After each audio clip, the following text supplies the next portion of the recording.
Bonjour à tous, capsule juridique numéro 211 du 26 juin 2024 et j'ai le plaisir aujourd'hui d'accueillir Maude Marian. Merci Maude d'être avec moi. Merci à toi de m'inviter. Euh, on va parler aujourd'hui de la procédure qui t'a valu de passer une journée presque complète la semaine dernière, le 19 je crois, devant la 17e chambre qui est la chambre de la presse. Ouais. Euh, alors, je vais essayer de pas refaire les mêmes interviews et les mêmes questions que celles qui t'ont déjà été posées dans une longue vidéo de Nexus et une Mm. petite intervention chez Toxin pour que tu t'amuses, que je m'amuse aussi et que peut-être on apporte un autre angle aux auditeurs. Et donc, je vais juste me contenter d'une question sur les faits et après on va partir sur un autre terrain. Donc, si je me trompe pas et tu me détromperas, les propos diffamants qui sont reprochés à Amandine Roy, ta cliente, et à Natacha Ray, était en lien avec trois éléments. Tout d'abord, de prétendues accusations à l'encontre de Brigitte Macron-Trogneux d'avoir falsifié des actes d'état civil, donc mariage, divorce et éventuellement des actes d'état civil de ses enfants. Mm. Deuxièmement, des prétendues accusations de détournement de mineurs à l'encontre de Brigitte Macron vis-à-vis donc d'Emmanuel Macron quand il était plus jeune et de prétendues accusations d'avoir créé un faux tract électoral. Alors ça, c'est un fait mineur. J'imagine que on va pas beaucoup en parler. Non, ouais, non. Et je Pas beaucoup rappelle pour d'infos. les auditeurs, parce que j'aime bien expliquer les notions juridiques, qu'il y a une différence entre la diffamation et l'injure. Alors, pour qu'il y ait diffamation, il faut que des propos évoquent des faits précis. Donc, par exemple, si je traite quelqu'un de voleur de manière générale, ben, je l'injurie. Par Mm. contre, s'il affirme que dans telle circonstance, il a volé telle somme d'argent au préjudice de telle ou telle victime et que les faits sont faux, là, c'est une diffamation. Et C'est donc, ça. voilà. Et donc maintenant, revenant à cette affaire, est-ce que tu peux me confirmer les préventions sur lesquelles il y avait des débats et surtout me parler de la façon dont la procédure est menée et on verra après la question de la presse. Oui. Alors, effectivement, le grand point d'interrogation et la chose la plus importante à mon avis, c'est effectivement la manière dont les parties civiles ont défini et qualifié les points autour desquels justement on devait discuter de la diffamation. Donc, Oui, je rappelle d'ailleurs, en effet, excuse-moi, c'est bien les parties civiles qui ont lancé la procédure, c'est-à-dire que c'est pas le procureur de la non, République, non, ce non. sont Jean-Michel Trogneux, dont on parlera après, et Brigitte Macron eux-mêmes. C'est ça, c'est ça. Et d'ailleurs, dans ce que tu as exposé, c'était juste et faux, c'est-à-dire que c'est bien tous les deux qui reprochaient à Amandine et à Natacha de leur avoir imputé, d'avoir fait des falsifications d'actes d'état civil, d'une part, d'avoir détourné, donc d'avoir commis des détournements de mineurs, d'autre part, et troisièmement, d'avoir falsifié un tract électoral. Ça, c'était les trois points. Donc, en fait, grosso modo, autour de la discussion, alors on va pas le rappeler en détail, mais c'est vrai que la discussion entre Amandine et Natacha tournait autour du fait que Natacha avait eu un doute sur le genre de naissance de Brigitte Macron, qui était lié à des observations personnelles et rien de plus. Que partant de là, elle avait échafaudé l'idée que probablement, ou en tout cas possiblement, il y aurait eu de la part de Brigitte Macron une transition de genre, du genre masculin vers le genre féminin, et que dans la foulée, elle avait bénéficié des changements d'état civil que la loi prévoit, et que donc elle serait. Alors après, Natacha s'interroge, mais qui était-elle à la base? Enfin, qui était-elle à la naissance? Et c'est là où elle échafaude la théorie selon laquelle elle pourrait être Jean-Michel Trogneux, devenue Brigitte Trogneux, etc. Donc, effectivement, on n'a pas été poursuivi, ni l'une ni l'autre n'a été poursuivi sur ce préalable qui est la transition de genre. Ça, c'est important. Mais les parties civiles ont toutes les deux, donc ça, c'est important aussi, choisi d'aller sur le terrain de l'accusation de faux et de détournement de mineurs. Donc, en gros, pour que les gens comprennent bien, il aurait fallu, d'après les parties civiles, on aurait affirmé d'une manière claire qu'ils auraient été des faussaires et qui se serviraient de faux documents d'identité, enfin de faux documents d'état civil, qu'en gros, ils auraient monté un dossier de toutes pièces autour de l'état civil de Madame Macron. Et également, bon, bah, qu'on aurait fait un faux tract, mais ça, c'est pareil, c'est la conséquence très lointaine d'une. Enfin, en fait, en gros, ils viennent nous chercher sur les conséquences de l'hypothèse de départ plutôt que sur l'hypothèse elle-même. Et ça, c'est vrai que c'était le point important, sachant qu'en plus, Maître Dongléon s'est bien amusé en disant que comme ils avaient ils nous faisaient des reproches de manière siamoise, c'est-à-dire qu'en fait, par exemple, pour le détournement mineur, oui, c'était vraiment, il est extraordinaire, hein, c'est vraiment un avocat génial. Comme s'agissant du détournement de mineurs en particulier, parce que c'est quand même le point qui, d'un point de vue de la stratégie, était choquant, c'est que évidemment, on a considéré, enfin ça on peut y revenir, mais c'est quand même relativement établi maintenant que la rencontre entre Brigitte Macron et Oui, Emmanuel Macron c'est ce a que eu j'allais lieu. dire. C'est leur histoire, entre guillemets, pour pas dire Oui, narratif, tellement officielle depuis des années et que on oui. voit pas très bien comment on pourrait reprocher d'en tirer les conséquences légales, en fait. Voilà, bah, sauf à considérer, comme je l'ai plaidé d'ailleurs, que à un moment donné, alors je sais plus laquelle des deux, mais il fait une allusion à la pédophilie, qui est un terme qui est moins noble, on va dire, que le détournement de mineurs. Donc éventuellement, on pouvait aller peut-être sur l'insulte, parce que traiter quelqu'un de pédophile, c'est pas tout à fait la même chose, même si c'est le même contenu, la forme est pas tout à fait la même. Donc éventuellement qu'on aille sur l'injure, j'aurais pu éventuellement comprendre, encore que c'est à discuter. Mais sur la diffamation, j'ai pas compris non plus. Mais ce qui est surtout étonnant, c'est de choisir d'attaquer les deux, donc Natacha et Amandine, sur ces propos-là, mais tous les deux, c'est-à-dire Jean-Michel Trogneux et Brigitte Trogneux. Donc, comme si on avait accusé à un moment donné Un Jean-Michel être Trogneux. bicéphale. Oui, voilà. Et du coup, Dangléan s'est posé la question aussi de savoir si c'était pas un aveu judiciaire d'une certaine manière. Ah Donc oui. c'était une stratégie assez étonnante, très déstabilisante en réalité. Tu peux rappeler pour les auditeurs l'aveu judiciaire? Bah, l'aveu judiciaire, c'est le fait de reconnaître devant le tribunal une partie des faits qui seraient en litige. Donc, ça veut dire c'est un aveu, hein, tout simplement, mais judiciaire, c'est devant le tribunal et du coup, ça devient la preuve suprême en fait. Est-ce que Et tu as observé les réactions du juge quand Maître Dangléan a plaidé ça?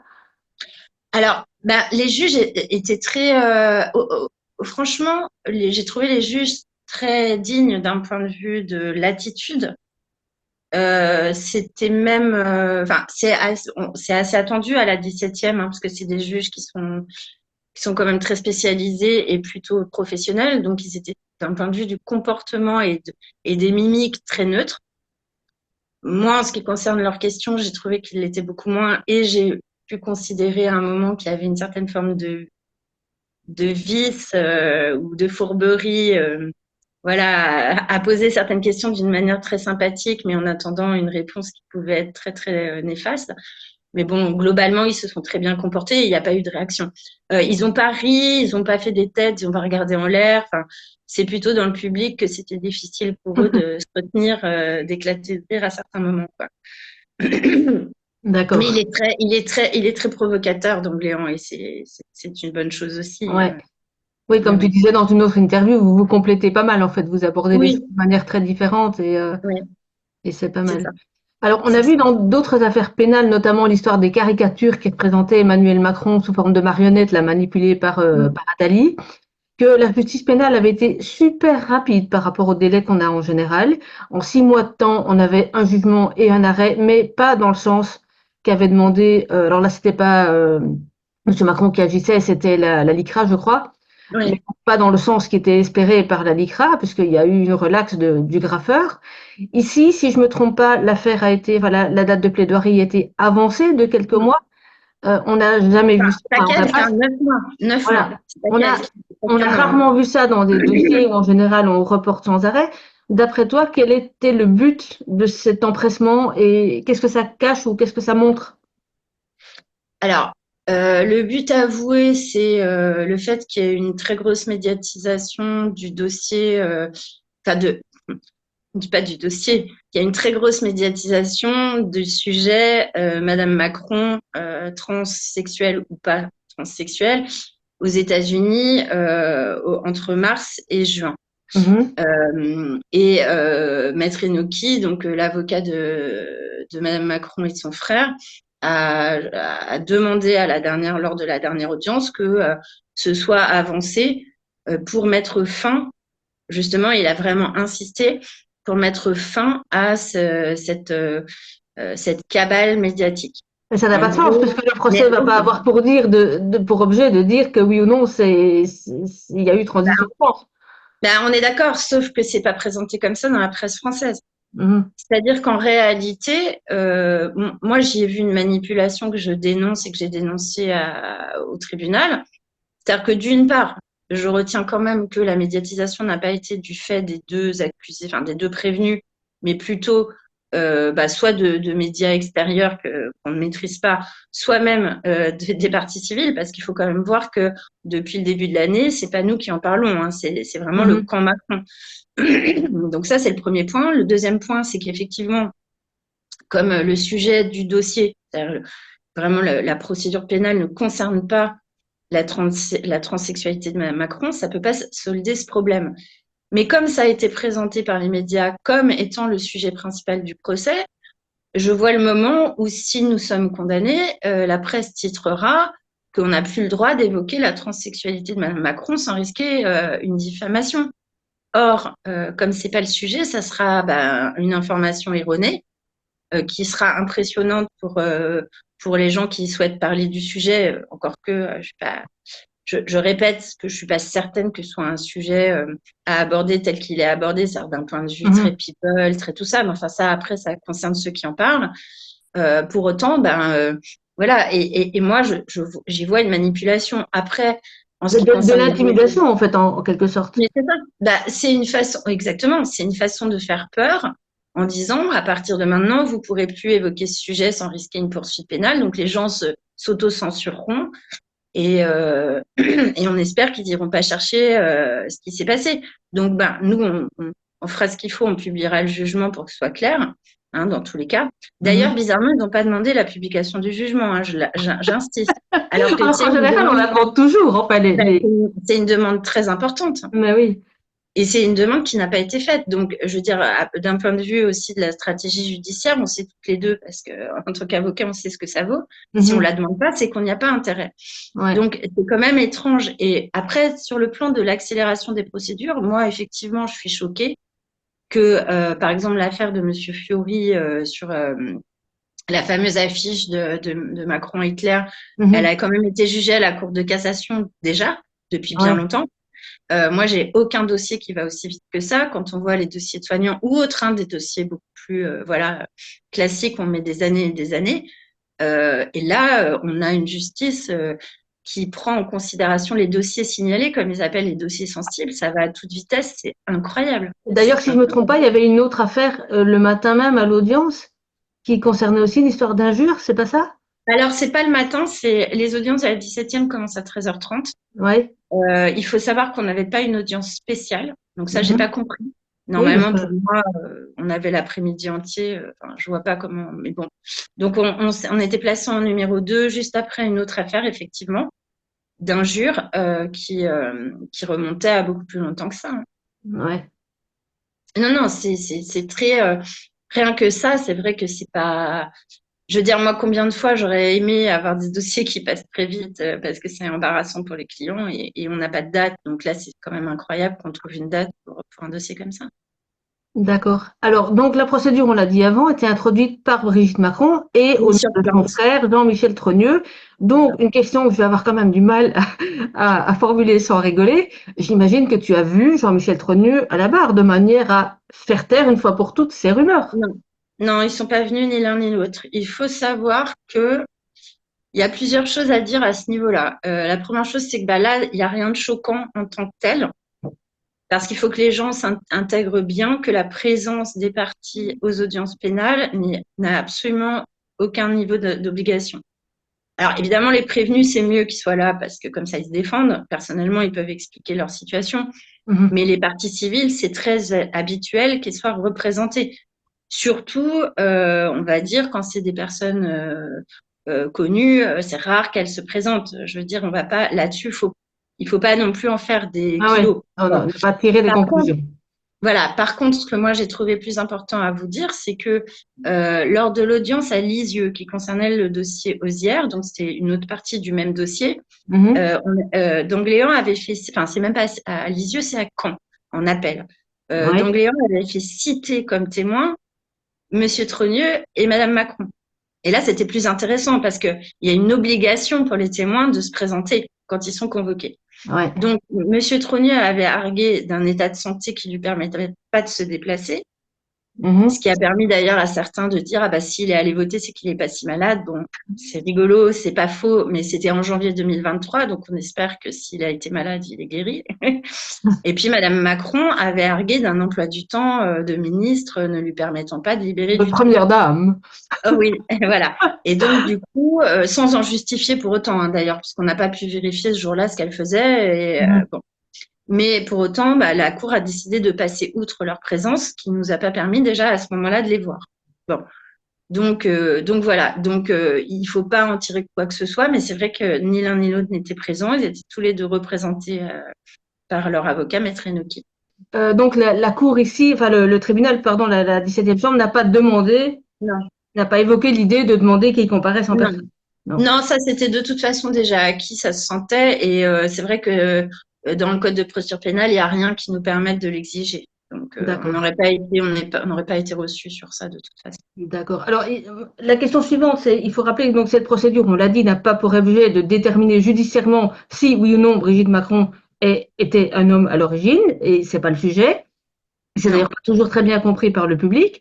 Il s'agit juste de déterminer si le fait pour les deux prévenus d'avoir enquêté et ensuite de leur enquête, enfin en tout cas une des deux, et ensuite d'avoir partagé ces interrogations est ou non diffamant. Alors moi la question que je me pose, tu l'as un tout petit peu évoqué dans une autre vidéo, comment est-ce qu'on peut d'un côté considérer que affirmer que la première dame ou quelqu'un d'autre serait une personne transgenre est diffamant, alors que d'un autre côté, on a une espèce de propagande systématique et on va dire une déferlante de propagande pour normaliser, à tort ou à raison, ces transitions de genre. Est-ce qu'il n'y a pas une contradiction dans juste le fait d'avoir déjà introduit l'action? Ben moi, alors c'est pour ça, je pense. Hein, moi c'est mon analyse, c'est-à-dire que je pense que c'est tellement antinomique d'avoir cette politique actuellement et de considérer que d'être qualifié de transgenre est une injure ou une diffamation, c'est-à-dire une atteinte à l'honneur ou à la considération, parce que c'est ça qu'il faut entendre. Ouais. Dans la Mhm. diffamation, il y a atteinte à l'honneur et à la considération. Donc, si je dis un tel est trans, je porte atteinte à son honneur, donc ça veut dire que c'est un problème d'être trans. Ouais. Donc, effectivement, si nous avait attaqué sur le problème du genre ou du problème du transgenrisme, ou je sais pas comment on dit, de la Mhm. transition de genre, bah, effectivement, ils étaient en contradiction avec la politique qui est menée. Mais est-ce que tu crois Donc, que c'est pour ça qu'ils ne l'ont pas fait ou juste mais parce qu'ils oui, ont peur de la mais réponse? moi, je pense que c'est pour ça qu'ils l'ont pas fait. Et mon analyse du truc, alors, moi, je sais que c'est très discutable parce que c'est très subjectif. Hein, c'est un ressenti profond depuis le début de ma part. Moi, je pense, étant donné la qualité de Maître Enoki, qui va avoir un premier raté quand même. Enfin, oublions pas que l'assignation au civil a été annulée. Oui. Et c'est pas normal. Enfin, c'est-à-dire vu la qualité de son cabinet, vu la qualité de l'homme, vu le nombre de personnes avec qui il travaille, etc., son ancienneté en la matière, c'est une erreur de débutant. Alors, je C'est pas rappelle, l'assignation civile, c'était pour une atteinte à la à vie privée, à la vie donc privée. l'article Voilà. 9 du Code civil, et on a considéré que, je ne sais plus quoi d'ailleurs, je n'avais pas de... Ils ont annulé parce que c'était ambigu et que on était à cheval entre la diffamation et Voilà, l'atteinte à la vie privée. ok. C'est-à-dire que la motivation laissait entendre que c'était une atteinte à une diffamation et les conclusions, c'était une atteinte à la vie privée. Il y Voilà, avait ouais. une Et en imprécision dans général, l'acte. la jurisprudence n'aime pas ça. Pourquoi? Parce que dans Non. la loi sur la liberté de la presse, il y a des délais très très courts Oui. de forclusion ou de prescription et qu'il faut assigner dans les 3 mois. Et bien souvent, quand quelqu'un invoque une atteinte à la vie privée sur base de l'article 9 du Code civil, en réalité, c'est parce qu'il est trop tard, il est tardif pour une atteinte à la loi sur la liberté de la presse. Et donc, les juges estiment qu'il y a un détournement de procédure. Oui, Et c'est donc, de ça. manière Et en fait, générale, il remballe tous ceux qui ouais, mélangent un peu les deux notions en disant, ben, il faut mieux qualifier votre action, en fait. c'est ça. Et en fait, une des particularités justement de cette rapidité des délais pour tout le monde, c'est qu'il faut être très clair sur ce qu'on reproche à quelqu'un pour qu'il ait le temps de préparer sa défense correctement. Et on peut pas faire effectivement des actes imprécis. Et donc, le juge avait considéré que l'acte était imprécis, que la qualification juridique du fait était pas claire et que du coup, ça portait atteinte au droit de la défense et de toute façon, ça portait atteinte à la rigueur qu'exige la loi de 1881. Donc, revenons à ça. Donc, on a voilà un avocat qui est hyper connu, qui est l'avocat des grands, etc., qui est là depuis longtemps. C'est un avocat qui doit avoir 40 ou je sais pas plus de 40 ans de barre. C'est pas normal qu'il y ait cette annulation. Moi, je me suis dit, mais et puis derrière cette plainte à constitution de partie civile qui est un peu pareil, c'est-à-dire qui est bizarre parce qu'on s'attend jamais à avoir ces 3 accusations. C'est pas logique dans mon esprit. Surtout que encore une fois, ça règle pas le problème du transgenrisme. Alors, du coup, je me dis comment ça a pu se passer. Et mon idée, c'est que lui a dû dire il faut aller sur le sujet, mais que évidemment, il en a été dissuadé par son client, enfin par sa cliente, qui lui dit bah non, en fait, il y a un problème. Et du coup, ils sont obligés à la fois, ils font la procédure, ce qui est peut-être l'erreur principale, mais ils la font sur des thématiques secondaires en tirant les propos des uns et des autres par les cheveux. Alors, est-ce qu'on va dire, ben oui, mais si on dit que Jean-Michel a pris l'identité de Brigitte qui existait, enfin, si on dit Brigitte a existé, Jean-Michel a existé, Jean-Michel a pris l'identité de Brigitte qui existe, il peut y avoir usurpation d'identité, par exemple. Mais c'est tiré par les cheveux. Et puis ça, c'est même. Enfin, je veux dire, oui, non. Non, mais ce que je veux dire, c'est que c'est tiré par les cheveux un propos qui n'est pas celui-là. Je ne dis pas qu'il ne peut pas le contenir d'une certaine façon, mais ça implique une interprétation qui est sujette à discussion. Or, principalement, enfin, en matière d'expression, toutes les fautes d'expression, là aussi, il faut limiter au maximum l'interprétation. Il faut quand même que les faits, que les dénonciations diffamantes ou diffamatoires soient claires dans l'esprit de l'homme moyen. Donc, si on dit ah, ils ont fait des faux, bon, bah, c'est clair, ils ont fait des faux. Enfin, si on dit Jean-Michel Trogneux et Brigitte Macron ont fait des faux, on le dit. Si on dit elle a transitionné et elle a donc bénéficié d'un changement d'état civil et qu'on n'en tire pas plus de conclusions, c'est-à-dire on ne dit pas elle a fait un faux jugement de divorce ou quoi que ce soit, je vois pas comment le lui reprocher. Donc, en fait, pour moi, le fait de s'être réfugié derrière une stratégie fragile, c'est plus un problème de compatibilité entre la procédure pénale et la politique qu'une vraie stratégie judiciaire. D'accord. En tout cas, venant de cet avocat, ça me semble un peu probable. Voilà, peu probable. Et je pense que ça peut s'expliquer comme ça. Alors peut-être qu'il y a une autre explication, peut-être qu'il y en a qui disent oui, mais c'est parce qu'ils voulaient pas aborder le sujet, parce qu'ils avaient peur, ils avaient peur qu'on fasse la preuve. Ok, bon, je veux dire, ça c'est aussi une option, mais bon. En fait, ça rejoint une des questions que j'avais prévues. Je vais inverser l'ordre de 2 de mes questions. J'ai un peu l'impression, quand j'écoute tout ça de l'extérieur, qu'en fait, on est face à un bel effet Streisand. C'est-à-dire que si cette vidéo, à l'origine, je sais plus quand c'était, 2021, je crois, et voilà, et Natacha, était restée comme ça, sans qu'il y ait de réaction de la part de l'Élysée, hein, on va dire ça de manière globale, en fait, ça serait peut-être mort de sa belle mort. Et là, ça prend tellement d'ampleur que j'ai l'impression qu'ils fabriquent exactement le contraire de ce qu'ils voudraient. C'est-à-dire qu'ils sont en train de monter l'affaire en épingle jusqu'au moment où tout le monde en parle, même ceux qui n'auraient de toute façon jamais jeté un œil là-dessus en temps normal. Qu'est-ce que ça cache? Parce qu'ils sont quand même pas stupides. Alors oui, moi je suis d'accord. C'est-à-dire que c'est même la posture déjà dès le départ de Mme Macron qui est étrange. C'est-à-dire que c'est pas la première fois en France que quelqu'un à partir de constatations physiques subjectives, se fait taxer d'être un transsexuel. On a Sheila, on a Amanda Lear. Bon, c'est pas là, je parle bien de la France, c'est pas la première fois. Bon, en général, moi, ce que j'ai pu retenir, alors ça m'a jamais tellement intéressée, donc j'ai pas les idées très claires sur ça. Mais moi, ce que j'avais retenu, c'est que elle balayait ça d'un revers de manche en éclatant de rire, que c'était pas leur problème en fait, et que du coup, ça veut pas dire qu'il n'y a pas toujours un petit clan qui pense comme ça, mais Oui, disons, mais voilà, les Français en en général présence avec eux. Mais sont pas forcément axés sur les magazines People et en général, on s'en fout. Sauf s'il y a d'autres enjeux derrière, ça, j'en c'est reparlerai. ça, c'est ça, c'est ça. C'est-à-dire que du coup, en poussant ça d'un revers de manche, d'un éclat de rire, en disant vraiment les gens ont rien d'autre à faire, mais bon, grand bien leur face, si ça les amuse, c'est pas grave. Bon, on aurait plié ce truc-là. Elle est allée à la télé pour en parler d'une manière que j'ai trouvée excessivement bizarre. Mm. C'est-à-dire C'est qu'elle nous très dit, artificiel, oui. ouais, elle nous dit finalement deux choses. La première chose, c'est que je me bats contre le harcèlement et donc je vais pas me laisser harceler, mais je vois pas en quoi c'était du harcèlement. C'était juste, personne ne lui disait en face, personne lui écrivait, personne. Enfin bon, c'était étrange. Et puis deuxième chose, elle dit, j'aurais pu laisser passer, mais on a changé l'arbre généalogique de ma famille et j'ai pas toléré. Bon, ok, ça paraît quand même bizarre. Donc, je veux dire déjà à la base, si elle n'était pas passée à la télé, il y a plein de gens qui ne savaient même pas que ce Mais truc oui, c'est existait. ça. Je dis pas que c'était pas beaucoup, hein. Il y avait 450 000 vues apparemment sur la vidéo initiale, mais quand elle a sauté, bah, c'était tout. Donc Mm. après, même s'il y a 450 000 personnes qui suivent cette histoire, c'est quand même pas très très grave. Et puis à mon avis, ça se serait épuisé tout seul. Exactement.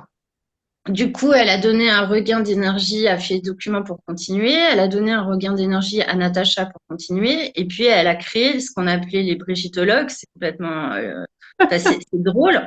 C'est-à-dire à partir de début 2022, il y a tout un réseau de gens qui se sont dit, bah, en fait, on a touché un point sensible. C'est intéressant. Et puis, il y a aussi ceux qui ont trouvé tellement injuste, inique de la part de Mme Macron de poursuivre Natacha Arek, qui plaît beaucoup aux gens et qui a une grande notoriété parce que c'est quelqu'un de doux, de gentil, etc. Bah, du coup, elle a créé aussi là, elle s'est créé des ennemis qui se sont mis à soutenir Natacha et à enquêter de leur côté. Donc, en fait, elle a créé exactement ce qu'elle voulait pas. Alors justement, je Euh, rappelle pour ceux qui n'auraient pas entendu, j'avais déjà parlé de ça dans une ou deux capsules, ce qu'on appelle l'effet Streisand. Ça vient d'une affaire dans laquelle la chanteuse Barbara Streisand avait vu une photo aérienne de sa maison sur la côte californienne, je crois, et elle s'opposait à la publication de cette photo. Et en fait, personne n'avait fait le lien sur le fait que c'était sa maison. Mais à partir du moment où elle a commencé à s'y opposer, tout le monde est allé regarder. Et c'est ça l'effet Streisand, c'est d'attirer l'attention du public sur quelque chose qu'en fait on dit vouloir cacher. Alors qu'on ouais, veut c'est ça. évidemment cacher ou pas, mais Et c'est un des critères d'appréciation pour un avocat de l'intérêt de faire une procédure. oui, aussi, tout Moi, comme moi, le j'avais fait été. qu'une partie va spontanément Mais et c'est de ça. manière fréquente parler de sa vie privée, et puis tout d'un coup s'insurger parce que quelqu'un en parle. Ben, généralement, ça marche pas, parce qu'il s'y plonge Oui, partout et oui, et puis moi, je sais pour avoir été consultée une fois par un journaliste qui avait été justement diffamé dans une feuille de chou, qui me dit, ah là là, je peux pas laisser passer ça. On a regardé le nombre de vues qu'avait l'article. On a dit, non mais tu plaisantes ou quoi? Si toi tu vas au tribunal, tout le monde va en parler. Par contre, là, ce truc est en train de tourner dans le vide. exactement. Donc oui, peut-être il y a une centaine de personnes qui ont lu cet article, mais du coup, peu importe, laissons le truc se faire. Et puis effectivement, c'est mort de sa belle mort. Mm. Bon, de toute façon, c'est un choix que j'aurais pas forcément fait. Et moi, je considère il est surtout discutable quand après, il y a justement la presse qui relaye partout injures transphobes, rumeurs transphobes, etc. C'est-à-dire que du coup, est-ce qu'on a voulu aussi se servir de l'affaire Brigitte Macron pour passer d'autres messages du type un peu plus propagandiste, du style faites attention à ce que vous dites parce que si vous dites des choses sur les transsexuels, ça va pas marcher. Voyez, Madame Macron est la grande défenseuse des transsexuels comme c'est revendiqué d'ailleurs un peu partout.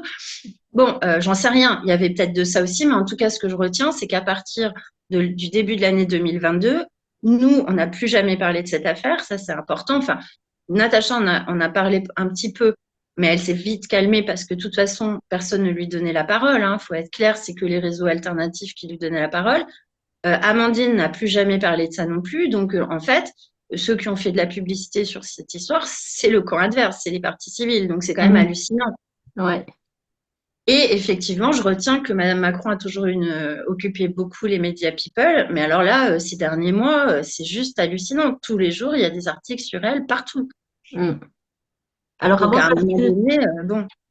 avant de passer justement à la presse, moi, il y a une autre question que je me pose et qui paraît fondamentale, parce qu'en réalité, les gens qui s'intéressent à cette affaire, pour la plupart, ne s'intéressent pas du tout à ce que Madame Macron ou Monsieur Macron, peu importe, est réellement. Ce qui gêne beaucoup et ce qui inquiète, c'est les risques d'influence des États étrangers, les risques d'ingérence étrangère, les chantages qui pourraient être faits par des puissances étrangères sur le couple Macron et ou sur le gouvernement français.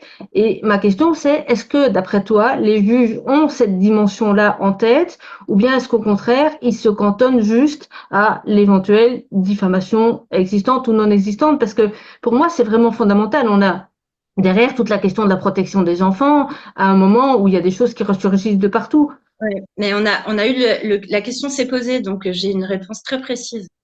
Quand Amandine est restée donc pratiquement 2 heures à la barre et a dû s'expliquer sur tout ça, et donc elle a expliqué que elle avait donné la parole à Natacha, qu'elle considérait comme une lanceuse d'alerte, au motif qu'elle espérait que justement d'autres enquêteurs, que ce soit des journalistes mainstream ou d'autres, allaient pouvoir essayer de faire le jour sur cette question et que c'était une question fondamentale pour la nation, etc.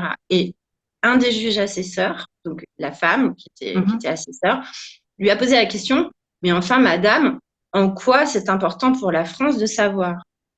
Ouais, donc elle n'a Donc, pas ça expliqué veut du dire tout qu'elle le. n'avait pas cette Ouais. pensée. Ça veut dire qu'à la base, en tout cas, elle voulait lui faire dire. Et donc, Amandine a précisé sa pensée en disant exactement ce que tu viens de dire, c'est-à-dire, écoutez, s'il y a un tel secret au niveau de l'État, au plus haut niveau de l'État, il me semble que c'est un moyen de pression sur le couple Macron et donc sur l'État. Et donc, ça pose un problème de sécurité nationale et un problème voilà, évidemment, ça a des conséquences sur nous tous, sur la France la manière d'être gouvernée.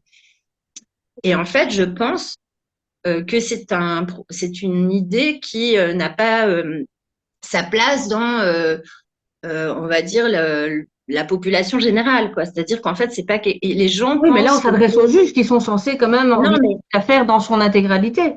oui, mais non. Mais c'est-à-dire, quand je veux dire la population générale, c'est la population qui prend juste cette histoire comme une affaire un peu sordide de gens qui se mêlent de ce qui les regarde pas. C'est-à-dire, il faut quand même voir que de l'autre côté, c'est-à-dire du côté des gens qui ne connaissent qui regardent pas les médias alternatifs, etc., donc qui ont une réflexion qui est complètement orientée par la presse normale, enfin la presse classique, et puis qui sont bien pris dans la voie propagandiste du gouvernement et tout.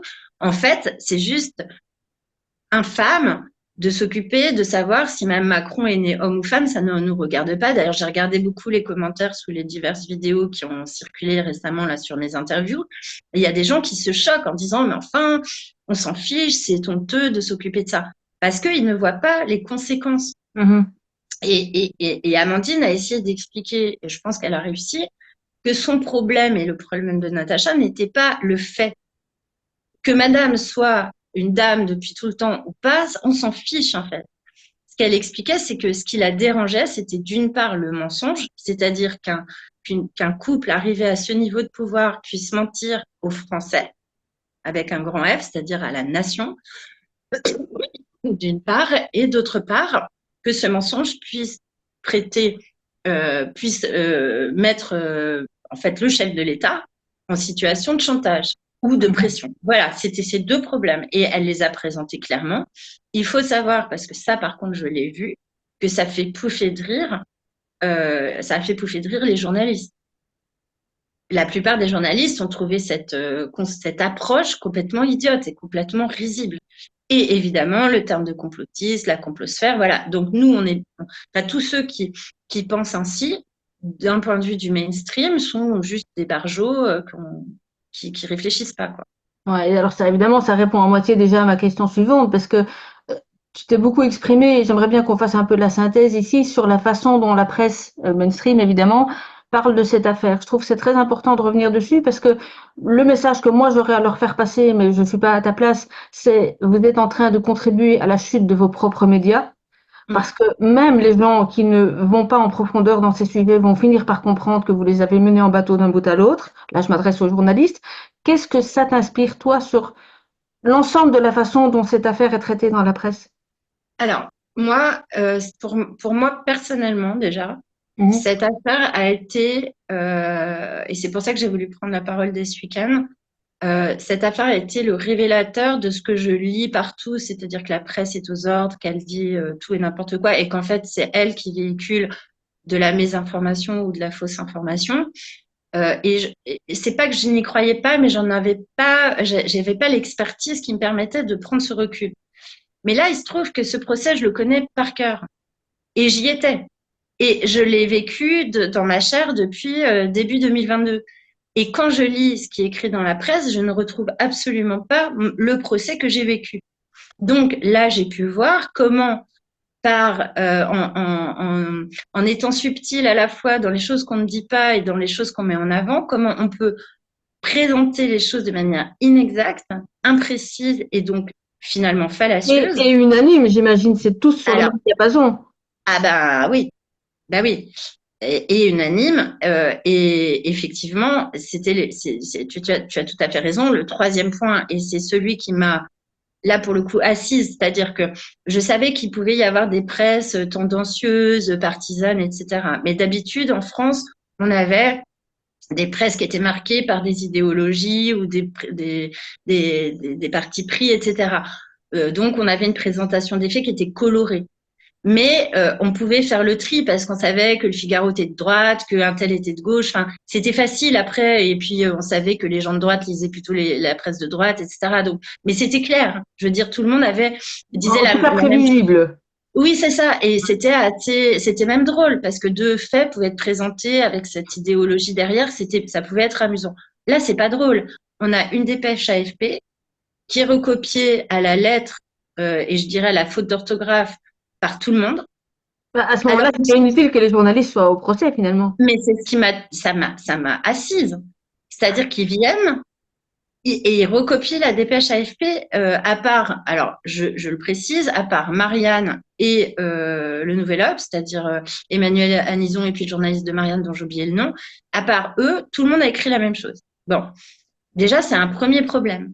Ensuite, cette dépêche, elle est incomplète, imprécise et elle présente le dossier de manière inexacte. Personne ne vient contrecarrer ça alors que les gens sont présents. On est témoin des choses bon. Et puis, encore une fois, je l'ai déjà dit, ils sont pas restés jusqu'au bout. Alors, c'est pas, moi, je m'en fiche. C'est pas pour moi. Mais à partir du moment où ils viennent pas écouter la défense, ils peuvent pas avoir une Ouais. appréciation de la qualité de ce qui a été présenté au tribunal ou même Et juste c'est une contraire à la nouvelle. charte de Munich aussi. La charte de Munich, elle dit que le journaliste, il a l'obligation de présenter les faits dans leur intégralité, même quand ce n'est pas dans son intérêt. Euh, pour autant déjà qu'on suppose qu'ils aient un intérêt quelconque. Donc déjà, dans la façon de faire leur travail, ça va déjà pas. Enfin, Ouais, bah, et puis je veux dire, ok, D'Angléan et moi, on est peut-être des barjots, on est peut-être des complotistes, on est peut-être ce qu'on veut, enfin, peu importe l'avis qu'ils ont sur nous, mais on a plaidé, on est des avocats de longue date, on a 30 ans de barreau ou quasiment, enfin, à un ouais. moment donné, on a des choses à dire, la moindre des choses, c'est quand même d'écouter jusqu'au bout pour voir si tant est qu'on a des éléments dignes de ce nom dans nos plaidoiries. Même pas, ils nous demandent nos conclusions, même pas, ils n'ont pas demandé les actes de procédure. Enfin, je veux dire, voilà, on ne fait pas un rapport comme ça. Bon, donc c'est là pour moi personnellement, c'était la prise de conscience du niveau j'allais dire, de corruption morale de la presse mainstream. Bon, ça c'était le premier point. Mais le deuxième point, c'est que si on se détache de mon expérience personnelle, il y a c'est pas juste on présente mal ou on est incomplet non, c'est on instille des choses. C'est-à-dire Comme qu'on par va exemple, au-delà. est-ce que tu as un exemple Eh ben, précis? eh ben oui, là, à partir du moment où on fait des titres rumeurs transphobes, Mhm, ouais, alors que c'est pas le sujet, non, c'est faux. ouais. Mais ça instille dans l'esprit du public que la transphobie sévit sur nos réseaux, que Madame Macron va se battre et que à partir de maintenant, c'est très grave de faire ça, etc. Alors du coup, ça met les gens dans une autocensure en se disant, oh là là, mais si Madame la Présidente maintenant vient me chercher au pénal parce que j'ai dit que j'en avais marre de voir des trans sur Internet, je suis mort. Donc, Oui, et le pire, c'est que ça marche, parce que moi, la semaine dernière, bien j'étais chez sûr. mes parents, qui ne vont jamais sur les réseaux sociaux, et ma mère m'a fait à 3 reprises des speeches, enfin, vraiment, style théâtraux, sur la haine sur les réseaux sociaux. Je dis, mais maman, Oui. tu y es jamais. Hum. Donc, pour eux, on leur a dit, oulala, transphobie, oulala, réseaux sociaux, C'est ça, oulala, c'est méchant, c'est pas bien. c'est ça, Et c'est ça ça. marche.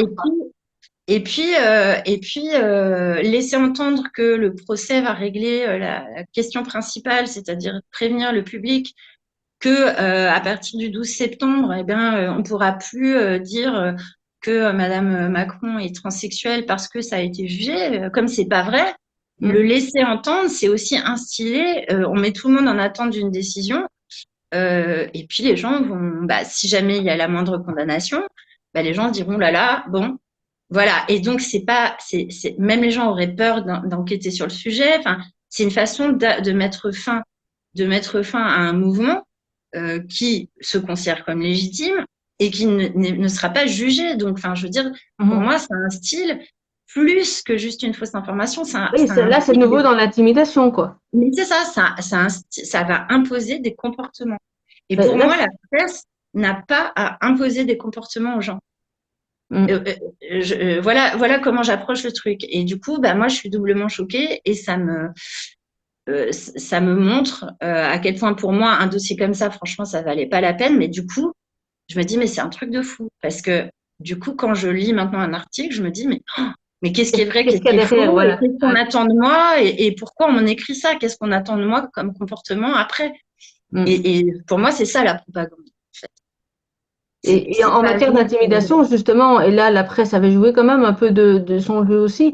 Il y a quelques mois, il y avait une femme qui avait été poursuivie au pénal pour Mm. avoir injurié Macron, je ne sais pas si tu te rappelles, l'avoir traité Ouais, d'ordure, je si, crois, si. sur Facebook ou Twitter, je sais plus. Ouais, ouais, si, Et, si. euh, et en À fait, cette Saint-Omer, nana, et c'est Juan Branco qui l'a défendu. Mm. voilà, et enfin, je me dis, mais on va où, quoi? Parce que c'était clair qu'elle avait été prise un peu au hasard.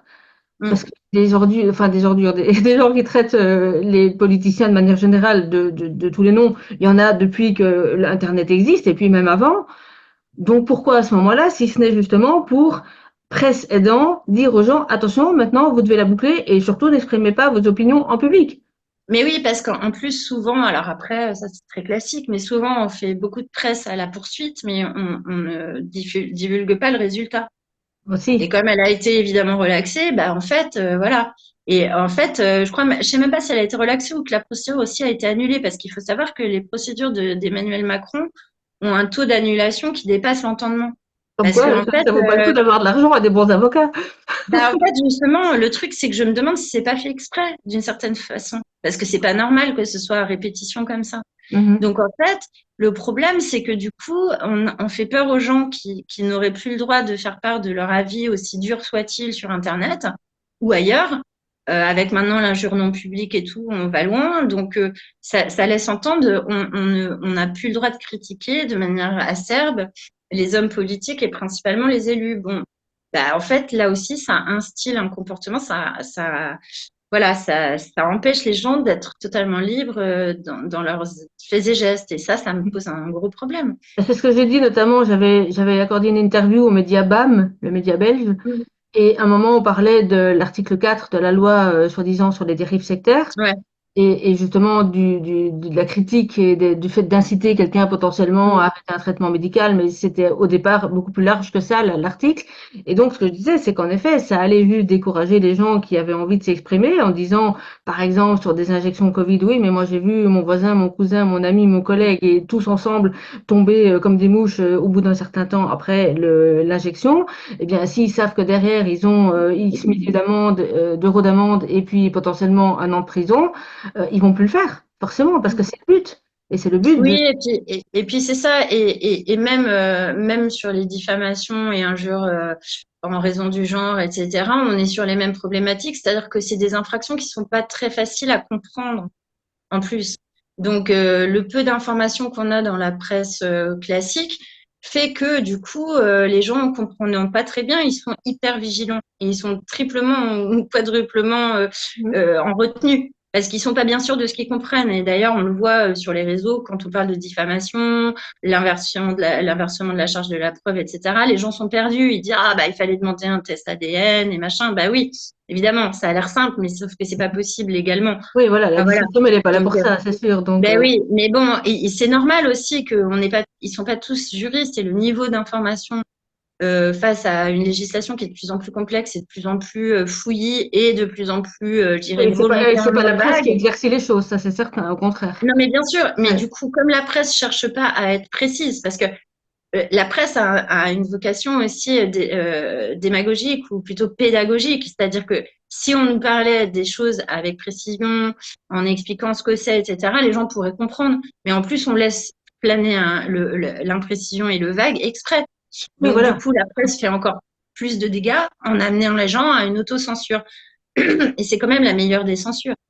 Parce Ah oui, que bah, c'est sûr, parce qu'il n'y a plus rien à faire pour ceux qui veulent nous empêcher de parler, on s'est tué tout seul. Donc, et voilà, et même la Cour européenne, ou qui on veut, pourra jamais juger ça. Parce mm. qu'effectivement, l'autocensure, c'est une censure qu'on s'impose à soi-même, qui vient pas forcément de l'extérieur, en tout cas en direct. Bah, du coup, comment on fait trancher ça par les tribunaux? On peut pas. Donc, on est sur une manipulation de l'esprit des hommes, en espérant qu'ils auront extrêmement peur de penser librement ou de s'exprimer librement. Et du coup, moi, ça me pose vraiment, voilà, un Et gros ça, en problème. fait, ça, je dirais que ça vient en deux temps. Tu sais, c'est comme un gamin à qui tu dis tout le temps, non, non, tes idées sont pas bonnes. Un jour, il les exprime plus et ensuite, il a plus d'idées. Et là, Oui, voilà. on va empêcher les gens, d'une part, de s'exprimer. Donc, ils vont continuer à penser librement, j'espère, en tout cas pour ceux qui sont encore capables de le faire, mais ne pas s'exprimer parce qu'ils auront peur des conséquences potentielles. Et puis, dans un second temps, eh bien, on leur a désappris à penser. Et ils Mm. vont juste suivre bêtement et ne plus jamais se poser des questions sur pourquoi est-ce qu'on me demande de faire ça, pourquoi est-ce qu'on m'incite à penser comme ça, et ainsi de suite. Et c'est super C'est ça. vicieux comme schéma, en fait. C'est ça. Et d'ailleurs, bon, je le dis là, c'est pas une annonce, je fais pas un scoop, mais ça fait plusieurs mois qu'avec plusieurs amis dans le domaine du journalisme, on est en train d'essayer de faire une action qui soit vraiment intéressante et qui puisse protéger en France la liberté d'opinion et d'expression. Et donc, on a un projet de créer un fonds de dotation qui sera destiné complètement à ça, qui aura pour objet d'une part de protéger les lanceurs d'alerte, d'autre part effectivement de faire des procès s'il faut ou d'aider les gens qui ont des procès en matière de liberté d'opinion et d'expression. Et le troisième point aussi de financer des projets un petit peu polémiques, de projets de reportage ou d'enquête voilà, ou de publication en général. Donc on est en train de travailler là-dessus et là franchement cette histoire m'a donné un regain d'énergie pour le faire et on va accélérer le mouvement parce que je pense que à terme, c'est un des piliers de notre liberté qui est vraiment profondément attaqué et je le vois, il y a beaucoup de gens, par exemple, qui me disent on n'a pas les moyens d'attaquer sur une injure ou quoi que ce soit, voilà, en matière d'expression parce que ça coûte quand même super cher de faire des procédures. Ouais. Et du coup, on voit bien qu'il y a un déséquilibre dans les procès. C'est-à-dire qu'il y a il y a des gens qui ont beaucoup d'argent qui sont tout le temps en train d'attaquer pour ceci, pour cela, pour provocation à la haine ou que sais-je. Puis il y a toute une catégorie de population qui ne le fait jamais, non pas parce qu'elle veut pas, mais parce qu'elle n'a pas les moyens. Mm. Et du coup, nous, on s'est dit, bah, effectivement, il faut donner à beaucoup plus de gens les moyens de. En fait, il faudrait faire respecter la liberté d'expression et d'opinion pour tous. Voilà. Il n'y a pas de raison que le petit boulanger de quartier qui se fait voilà, diffamer ne puisse pas le faire, en fait. Mm, ouais. Ou qu'on se fasse traiter de complotiste à longueur de temps sans jamais attaquer, par exemple, ça fait partie des choses que je trouve dommage. Donc, on a décidé de remettre un coup d'accélérateur cet été. Là, on va profiter des vacances pour. Le jour où ton projet est sur pied, Oui, reviens, comme ça tu en parles et tu expliques oui, éventuellement avec avec grand d'autres. plaisir. J'imagine que Ouais, c'est dans notre groupe dont on fait partie tous les ouais, deux. ouais, N'hésite pas à revenir avec quelqu'un s'il faut et puis vous en ouais, parlez. Et en fait, ouais. ça me fait penser, tu sais qu'en fait, le mécanisme, il est partout pareil. Et justement, l'interview avec BAM, j'avais rappelé à la journaliste qu'en Belgique a été votée il n'y a pas très longtemps une modification du code pénal avec l'ajout d'une atteinte méchante à l'autorité de l'État. Je mets ça entre guillemets. D'abord, c'est mignon comme c'est formulé, mais ça fait très peur. Parce que à Ouais, partir de quand on va considérer qu'on peut être méchant avec l'État, bon, déjà, c'est surréaliste. Et puis, atteinte méchante à l'autorité de l'État, ben, ça s'appelle juste la liberté d'expression, tout simplement. ouais, ouais. Et en arriver à pénaliser ça, c'est juste le contraire de la liberté d'expression, tout simplement, quoi. Ça Oui, devient oui, c'est ça. réaliste. Et je comprends C'est pas que les gens ne réagissent pas au moins à ça. Mais bon, ça fait longtemps que j'essaie plus de comprendre, en fait. ça. Alors, j'ai encore une question, non, deux questions. Alors, dans une longue vidéo que Maître d'Angleon, donc conseil de Natacha Ray, a accordé, a faite sur la scène de géopolitique profonde, j'ai entendu qu'à un moment, il parlait de MK Ultra. J'ai cru comprendre que ce sujet avait été amené sur le terrain des discussions au tribunal. Alors, avant de te poser la question, je rappelle pour ceux qui nous écoutent, s'ils ne le savent pas, que MK Ultra n'est pas un sujet qui est inventé de toutes pièces. C'est un projet, on va dire scientifique, hein, pour rester calme, mais en gros, c'est un projet qui a été mis en place par la CIA notamment, pour lequel Bill Clinton a présenté officiellement des excuses il y a quelques années, en disant on n'aurait jamais dû faire ça, etc., qui a assuré à ce moment-là que ce projet était arrêté et des controverses, pour rester calme et poli, subsistent sur le fait que oui ou non il était arrêté. C'est une autre question. Mais donc ce projet existe et vise à faire des études scientifiques, moi j'appelle ça du sadisme et des horreurs, sur des personnes pour apprendre à manipuler l'esprit de manière générale. Donc, est-ce que, oui ou non, ce sujet a été abordé et surtout sous quel angle, quel rapport avec l'affaire et qu'est-ce que tu veux bien en dire? Alors, d'abord, je valide. Donc, ce qui s'est passé, c'est que dans son rapport, donc, dans une audience pénale comme ça, à un moment donné, quand on a fini de plaider toutes les nullités de procédure, etc., la présidente, enfin, même pas, le juge rapporteur, il y a un juge rapporteur dans le tribunal qui fait une synthèse de l'affaire pour ses collègues. Parce qu'en fait, dans le tribunal, il n'y a qu'un juge qui étudie le dossier. Les deux autres sont complètement novices, connaissent rien et ils écoutent. Donc, forcément, à un moment donné, pour que les choses se passent bien et que les juges puissent suivre ce qui se passe, on leur fait un rapport de ce qu'il y a dans le dossier. Dans son rapport, la présidente, c'était elle qui rapportait, a été assez imprécise, sauf pour dire que Madame Macron était née le 13 avril 1953 et que c'était donc, d'après Natacha Ray, la date du début du projet MK Ultra. Mais ça, c'est le fait. D'accord? Ça, c'est ce qui s'est Ah oui, effectivement passé. Donc, c'est ok. elle qui a mis ça sur le tapis. Parce que Natacha Ray en avait parlé. Parce que Natacha en avait parlé. Sauf que, moi, mon avis, c'est que c'était pour décrédibiliser dès le départ toute l'histoire. Pourquoi je dis ça? C'est un peu subjectif, hein. Je sais pas, Oui, évidemment, oui, non, mais en voilà, tant moi je te demande qu'avocat de la vraiment un défense, avis et on est d'accord pour voilà, dire que c'est un avis, c'est tout. voilà. En tant qu'avocat de la défense, on est quand même dans la subjectivité totale Ouais. parce qu'effectivement, on est là pour défendre les gens, donc on est très sensible à tout. Mais pourquoi je dis ça? C'est parce que quand on fait un rapport de 5 minutes ou 10 minutes sur un dossier et qu'on décide de passer plein de détails, parce qu'elle a laissé plein de détails complètement de côté, mais qu'on n'oublie pas celui-là, et que c'est celui-là justement qu'on met en avant, je trouve que ça, c'est représentatif de la volonté de colorer les parties, en fait. C'est-à-dire en disant ça, elle permettait, comme évidemment, dans le grand public, c'est quelque chose qui est, tu l'as rappelé, c'est une réalité vérifiable, etc. Mais c'est pas plein de fact-checkers, plein de gens disent le contraire. Donc, il y a quand même un courant mainstream qui est de dire c'est une folie des complotistes encore. Donc, en Mhm. disant ça, c'est comme si elle avait dit ils sont complotistes. En fait, moi, je l'ai vécu comme ça. Et elle a Et détaillé ce que c'était ou elle a juste créé. Enfin, non, elle n'a pas dit ce que c'était, mais tous les journalistes mainstream ont pouffé là aussi. Donc, d'accord. ça veut dire que c'est signifiant. Alors, est-ce que les autres juges savaient ce que c'était? Moi, j'en sais rien, mais j'ai subodoré qu'en tout cas, ça pouvait amener des questions dans le cadre de leur délibéré, et puis la présidente de leur dire, oh ouais, c'est un truc de D'accord. barjot. Donc elle était quand même pas Voilà. si neutre que ça pour le coup. Moi, j'ai jamais trouvé qu'elle était neutre. Elle était Ouais. très sympathique. Elle D'accord. était, elle était même du style, parce qu'à la 17e, c'est un peu le genre des présidents, c'est-à-dire qu'ils sont tellement affables et gentils, mais madame, vous êtes libre de vous exprimer tout. Mais c'est un peu, moi, je considère que c'est un peu piégeux. Je le dis à chaque fois à mes clients, vous savez, ils sont sympas, donc vous avez envie de vous lâcher, mais sachez que tout ce que vous allez dire va être retenu contre vous. C'est quand même ça l'idée. Mhm. Donc, pour moi, c'est jamais neutre. Après, oui, neutre dans le sens que, voilà, elle était polie, elle a même été elle a même dit des choses que j'ai trouvées intelligentes et même plutôt favorables, du genre, ben, on veut savoir d'où vous parlez. Donc c'est vrai que c'est important. Ouais. Ça génère, là, ça a généré de la satisfaction de mon côté. Mais ça ne veut pas dire pour autant qu'elle est complètement idiote, hein. D'accord. Et donc, ça n'a Voilà. pas été évoqué après, ni dans les plaidoiries, ni dans les Non, témoignages. pas du tout. Ah non, Non. d'accord.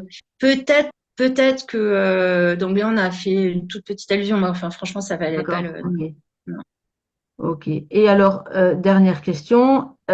Si on met de côté cette procédure-là jusqu'au 12 septembre, est-ce qu'il y a d'autres procédures dans lesquelles tu aurais des avancées positives ou même peut-être des super bonnes nouvelles à partager avec nous ou d'autres choses Ben, que tu vois venir positivement? alors, oui, bon, il y a, là, au jour d'aujourd'hui, j'ai malheureusement une petite balance vis-à-vis des soignants suspendus. Alors, en fait, j'ai eu des assez bons résultats. Je suis pas la seule, hein, mais on a eu des très bons résultats ces derniers mois pour les soignants suspendus devant les tribunaux administratifs qui ont annulé toute une série, mais vraiment une grande série de procédures, enfin de décisions de suspension en visant l'article 14 et en disant que les établissements publics n'avaient pas respecté la procédure qui était imposée par la loi du 5 août 2021, qui était notamment de faire un entretien pendant lequel on examinait la situation des gens et on examinait toutes les options possibles pour les garder, Les euh, reclasser. ouais, les reclasser ou en tout cas conserver l'effectivité de leur contrat de travail et de leur salaire. Donc ça veut Mhm. dire on aurait dû là faire des entretiens individuels et vraiment farfouiller jusqu'à ce qu'on puisse pas faire autrement que de les suspendre. C'est ce qu'on avait compris. Donc on était plutôt contents. Malheureusement, dans l'intervalle là, moi j'ai eu des décisions de Paris qui ont toutes été négatives, c'est-à-dire que Paris, le tribunal administratif de Paris, à ce jour, a balayé dans plusieurs de mes dossiers totalement l'article 14 en disant que c'était n'importe quoi, que c'était pas comme ça qu'il fallait le comprendre. Et ils le Euh, comprennent comment dans ce cas? ah bah ça c'est un grand mystère. C'est-à-dire qu'ils considèrent qu'une lettre circulaire ou plusieurs lettres circulaires de la part de la PHP notamment Ouais. suffit à constituer une information. Déjà, ça c'est la première chose, alors que la loi du 5 août dit que l'information doit être donnée individuellement, personnellement pendant un entretien. L'information selon laquelle, si vous n'êtes pas vacciné, on devra envisager votre suspension. Donc, expliquez bien ça, le mécanisme de la Mhm. loi. Et ils disent aussi que finalement, il n'y a pas d'aménagement possible, que la seule chose qui est éventuellement importante, c'est d'avoir donné des congés aux gens, s'ils en avaient, mais qu'il n'y avait rien d'autre à faire et que quand on a refusé les congés, bah, c'était de droit, puisque la loi disait on peut prendre les congés qui restent, mais à condition que l'employeur soit d'accord. Même Mhm. si on n'a pas d'écrit, hein, il ne demande pas d'écrit, il ne demande rien, qu'il suffit que l'employeur ne veuille pas donner congé pour que de toute façon la suspension soit, on va dire, quasi automatique. Mais c'est très superficiellement motivé. Ouais. Ça, c'est une première chose. Ensuite, je commence à avoir des décisions de cour d'appel. J'en ai une. Cour d'appel de Lyon. En fait, notre confrère Benagès a eu aussi toute une série de décisions à Lyon. Elles sont conformes hein, les unes aux autres, c'est-à-dire qu'on Ouais. a massivement un rejet. Euh, Par contre, là, sur Lyon, c'est quand même plus intéressant pour les avocats parce que ça contient des raisonnements. Donc, ça veut dire qu'on peut quand même, voilà, on sait à Ouais. quoi répondre, il y a de l'argumentaire, c'est motivé. On n'est pas d'accord, mais c'est pas Mhm. grave, ça. On est là pour travailler. Donc, se pose pour moi aujourd'hui la question de savoir si je monte au Conseil d'État. J'avoue que j'essaie d'avoir un peu l'avis de tous les confrères. D'ailleurs, je leur fais un appel, tous les confrères concernés par ces dossiers, parce que je voudrais pas aller au Conseil d'État et priver tous les autres. Enfin, si j'ai une mauvaise décision, il est clair qu'elle pourrait avoir de l'influence sur les Ouais. dossiers en cours. Donc, je suis pas sûre d'y aller. Bon, Mhm. il faut qu'on apprécie ça tous ensemble et on n'a pas beaucoup de temps. Euh, En revanche, la bonne nouvelle, c'est qu'on a effectivement passé le cap de la recevabilité à la Cour européenne des droits de l'homme avec une soignante qui avait saisi le tribunal administratif de Lille au départ sur l'annulation du premier décret d'application de la loi du 5 août. Mhm. Le tribunal, évidemment, n'était pas compétent, donc elle est passée au Conseil d'État avec Il y a eu une masse de gens hein, qui sont passés au Conseil d'État fin d'année 2022. Mhm. Donc elle a fait partie de tous ces requérants. Nous avons saisi en avril 2023 la Cour européenne des droits de l'homme sur le principe de l'obligation vaccinale. Ouais. Donc ça, c'est vraiment un recours important parce que c'est pas, il n'est pas individuel, il n'a pas de cette connotation. On a vraiment saisi la Cour européenne des droits de l'homme pour lui demander est-ce que la vaccination obligatoire anti-Covid et légale du point de vue La des Convention restrictions à la européenne. liberté Mhm. qui sont voilà, dans la Convention européenne. Donc, c'est le fameux article 8, c'est la Ouais. Reva Vrica que les gens connaissent. Voilà. Et on a passé le cap de la recevabilité, ce qui est déjà pas mal. Mhm. Et on est en phase de négociation là, puisque le tribunal, enfin la Cour européenne nous a donné 4 mois pour chercher et trouver un accord avec le gouvernement français. Ouais, j'imagine que le gouvernement ne doit pas répondre beaucoup aux Pas sollicitations, pour hein. l'instant, non, évidemment, on n'a pas Pas d'avis, on n'a surprise. rien. Non, par contre, il y a une procédure enfin, dans le règlement de la Cour, il y a une procédure qui est prévue, c'est le greffe pourrait nous faire une proposition d'accord, si voilà, c'est possible. Le greffe? Oui, le greffe est alors oui, oui, tout à fait. C'est-à-dire qu'en fait, nous, on n'a pas l'obligation de chercher un accord, hein, c'est juste une Ouais. période de tampon qui nous permet de mettre fin au procès si on le souhaite. Mais il peut y avoir aussi, ouais, de la part du greffe, une proposition d'accord. Ouais. Bizarre. Mais en général, c'est sûr. Alors, c'est assez précis, hein, le règlement indique lorsque la jurisprudence de la Cour sur le sujet est très claire et que il n'y a pas besoin, enfin que voilà, Ah en oui, gros, mais il y a là, il n'y a pas de jurisprudence pour le coup. non, Donc, non, non, non, bah non. Et ouais. puis, mais c'est juste pour rappeler que voilà, Ah ouais. c'est pas non plus voilà. Donc, normalement en septembre, je pense qu'on n'aura pas trouvé d'accord. Enfin, de toute façon, pour l'instant, nous, on n'en a pas cherché, quoi qu'il arrive. Et donc, à partir de septembre, va s'ouvrir une période de 4 mois pendant laquelle le gouvernement français va devoir se positionner sur les questions qui sont soulevées par ma requête. Mhm. C'est-à-dire, est-ce qu'on était dans les conditions de Vavrica? Est-ce qu'on pouvait imposer cette vaccination aux soignants ou pas? Je rappelle que dans la Rêve Africa, c'était des Hongrois, si je me rappelle bien. Non, pas des Hongrois. Tchèques, des Voilà, Tchèques. des Tchèques. Et qu'en fait, ils avaient été sanctionnés parce ils avaient refusé de vacciner leur enfant de mémoire et que, comme la sanction était très légère, on a considéré elle ne portait pas atteinte à la Convention européenne des droits de l'homme, mais ce sont des choses très différentes dans le sens où les sanctions prononcées en France pour les personnes qui refusaient, enfin en tout cas les soignants qui refusaient de se faire injecter, étaient bien plus importantes et bien plus, enfin avec beaucoup plus de conséquences, notamment justement la suspension, l'arrêt de toute rémunération, etc.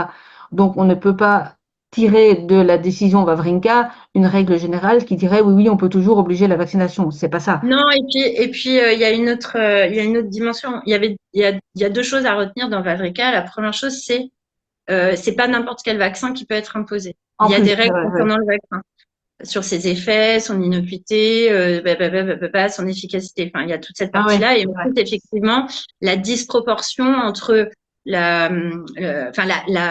l'excès dans la sanction. Et Et effectivement, justement, Vavrika, c'était un vaccin classique comme ceux qu'on connaît oui, depuis des années, qui sont par ailleurs sujets à caution de d'autre part, mais ça, c'est pas notre compétence. Mais donc, en effet, c'est pas du tout la même chose. C'était pas, ça concernait voilà, pas et un puis les vaccin Covid. enfants n'étaient pas. Ouais, c'est ça. Les enfants étaient empêchés de scolarité en maternelle, mais pas en primaire. Donc, il n'y avait pas de. La sanction n'était pas disproportionnée par rapport à l'obligation, Mhm. effectivement. Donc, Ok. ça sera les critères d'appréciation. Enfin, voilà. Du coup, le gouvernement est censé se positionner sur ça. Et tu crois qu'il y a des Et, chances que le gouvernement s'incline en disant oui, en effet, Vavrika, si on tire les conclusions de cet arrêt-là, on n'est pas dans le même vaccin, on n'est pas dans les mêmes. non, non, je pense pas parce que on a la jurisprudence des tribunaux administratifs en général est assez représentative de la position du gouvernement. Parce Mhm. que on va pas se mentir, les arrêts c'est quasiment systématiquement des copier-coller, donc je pense Ouais. qu'ils viennent du Conseil d'État. Monsieur Tabuteau qui a pris la présidence, qui est l'ancien directeur de la NSM, qui a bien enterré le Mediator, à mon avis, il est assez fort pour faire de la manipulation en matière de pharmacovigilance et tout. Enfin, en tout cas, c'est son sujet et il a quand même la réputation d'être, enfin, voilà, d'avoir pris des positions assez étranges. Donc moi, je pense que tout ça, c'est des messages pour nous donner clairement la position du gouvernement. Mhm. Moi, je pense plutôt, moi, je pense que le retour de bâton, ça va être de se décharger sur les établissements et les employeurs. On a vu ce mouvement déjà dans les procédures concernant ARS et CPAM. Aujourd'hui, les ARS et les CPAM ont tendance à imputer toute responsabilité aux médecins vaccinateurs en disant nous, on leur a pas demandé de vacciner les gens les yeux fermés. Ils l'ont fait, c'est pas notre problème. Donc, ça veut dire qu'on a l'État qui se décharge maintenant sur une partie des professionnels de santé. Ouais, Moi, et je ça se serais passe pas dans du d'autres pays aussi, hein, sauf Oui, erreur. Donc, oui. c'est forcément eux qui vont Et qui Oui, ont été trop zélés et qui ont dit non, mais c'est bon, je suis médecin, je sais, boucler là, ben, à un moment, ça va se retourner contre eux. ben voilà, donc on sait que l'État est en train de se décharger de la responsabilité en laissant entendre que c'est pas du tout ce qu'il voulait. Moi, je serais pas étonnée qu'ils disent aux établissements et aux employeurs, écoutez, nous, on a mis en place, mais vous aviez des marges d'appréciation que vous n'avez pas exercées, donc c'est votre problème. Pourquoi je dis ça? Parce que j'ai saisi le Conseil d'État. Alors, je rappelle juste comme ça brièvement, j'avais fait 2 demandes d'abrogation du décret d'application de la loi du 5 août, un en 2022 et un en 2023. La demande d'abrogation que j'ai faite en 2022 a eu pour conséquence, peut-être pas directe, mais indirecte, qu'il y a eu le fameux décret du 30 juillet 2022 qui a été pris, qui prend acte de la fin de la période de crise sanitaire, enfin de l'état d'urgence, mais qui bascule sur d'autres considérations qui sont les mêmes pour l'obligation vaccinale, mais pas les mêmes pour tout le reste. Bon. Ensuite, au printemps 2023, j'ai réitéré cette demande. Et puis, effectivement, il y a eu abrogation du décret. Enfin, il y a eu suspension des effets de la loi par décret, donc abrogation implicite du fameux décret en mai 2023.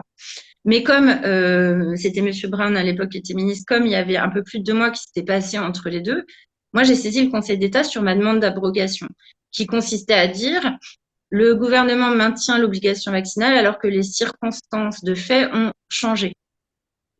Et donc, je disais, tout décret n'est valable que quand les circonstances de fait et de droit qui l'ont justifié sont maintenues. Si les circonstances changent, le décret doit être abrogé. C'est une règle de droit administratif qui est Mhm. ancienne.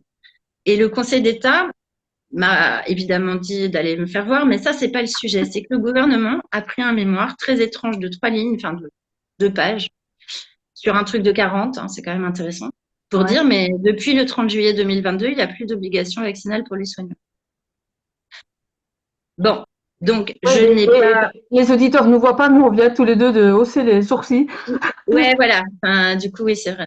Mais voilà, Je sais, j'ai pas compris. J'ai pas compris ce qu'ils voulaient dire, mais maintenant je commence à comprendre. C'est-à-dire, je me dis, ah oui, d'accord. Donc ils vont dire aux employeurs, écoutez, pourquoi vous avez maintenu?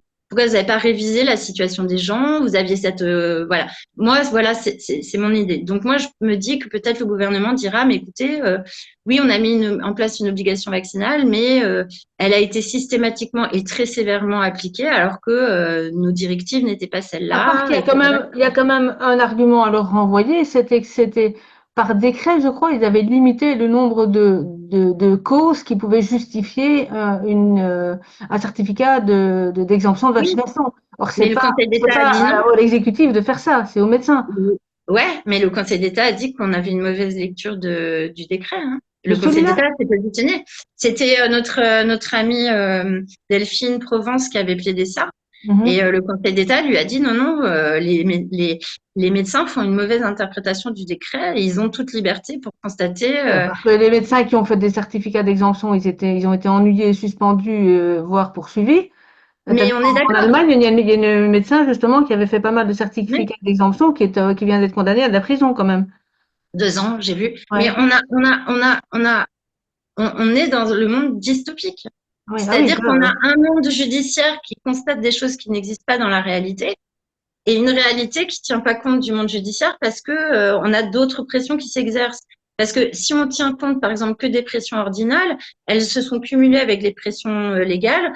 Et en fait, quand on n'était pas pris par la loi, quand la loi n'était pas forcément claire, c'est le Conseil de l'ordre des diverses professions concernées qui venait mettre la pression. De toute façon, ouais. nous, dans la vraie vie, on a subi des pressions. Enfin, nous, pas nous, ni toi ni moi, mais les personnels soumis à l'obligation vaccinale, parce qu'il faut qu'on arrête de dire les soignants, malheureusement, il y a eu Ouais. beaucoup d'autres professions, il ne faut pas les oublier.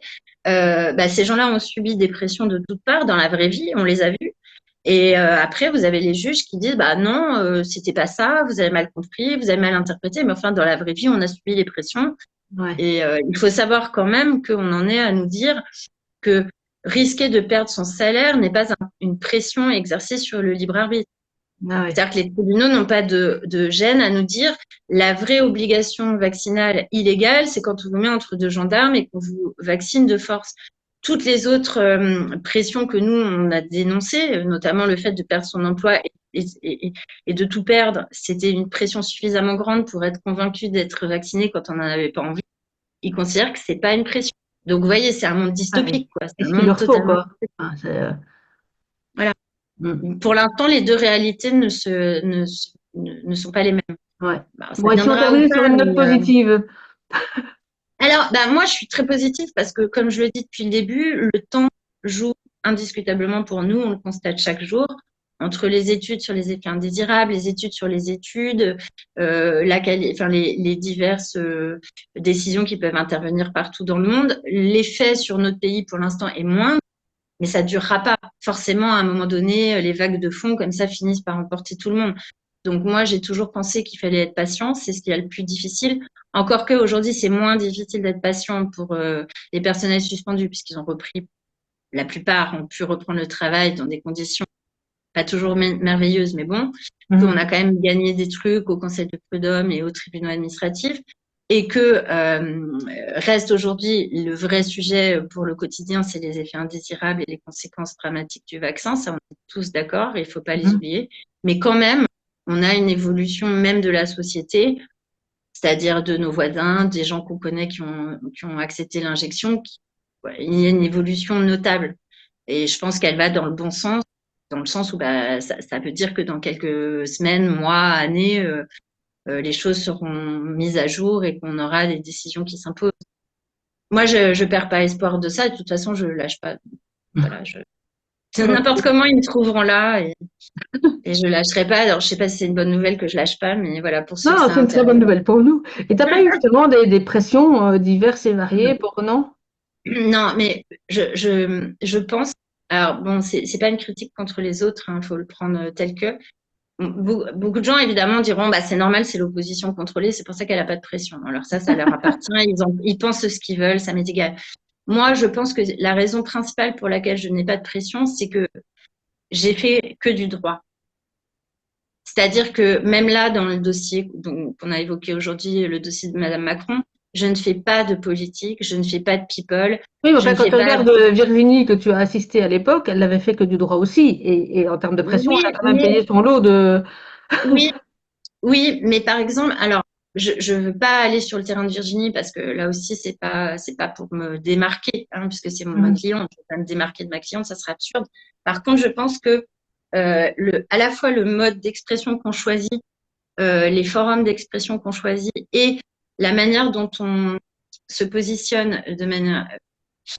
Il y a des choses qui sont pas audibles aujourd'hui pour certaines personnes. Alors, c'est pas à nous de s'auto-censurer, Ouais, mais c'est ça. le, le dire, le dire sous un angle strictement juridique, c'est jamais la même chose, ou ne pas le publier de manière excessive, etc. Moi, je pense qu'une.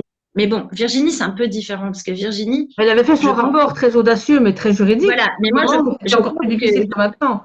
ce qui a gêné, c'est que ça a marché, enfin, que Oui. ça a pris. Voilà. Bon, et ça emmerde tout le monde parce que voilà. Et l'ordre des avocats a été plutôt digne finalement. Enfin, je veux dire, finalement, en toute fin, ils ont été plutôt dignes. Euh, Maintenant, la justice pénale, elle va passer et il va rien se passer. Soyons clairs, on l'a embêtée pour la dissuader de Oui, continuer. voilà. Mais pour Ça la n'a fait. dissuader, elle, et pour intimider quiconque voudrait faire la même chose. Ah bah oui, mais moi, enfin, faudrait quand même qu'on cherche. Je vois pas bien ce qu'on pourrait me reprocher. Défendre les soignants gratuitement, c'est pas interdit. Non. Défendre Amandine Roy, c'est pas interdit. J'ai pas insulté qui que ce soit. J'en ai pas profité pour. Voilà, j'ai fait mon travail. D'ailleurs, ceux qui font leur travail pour les soignants suspendus n'ont aucun problème. Oui, Je dis après, je qu'on n'a pas parlais de pas problème. uniquement de pression étatique. Ça peut être des pressions Ah, d'autres milieux, quels qu'ils soient. oui, bah évidemment. Enfin, ça a forcément des conséquences sur ma clientèle, sur ma famille, sur tout ça, mais ça, c'est leur affaire. Je veux dire, si les gens voient pas le sérieux, moi, ce qui compte, c'est qu'on soit sérieux dans la défense des gens qu'on défend. Point. Le reste, j'ai défendu des terroristes pendant des années. Bon, voilà, enfin, Ah, je veux mais tu es dire, une terroriste toi-même alors.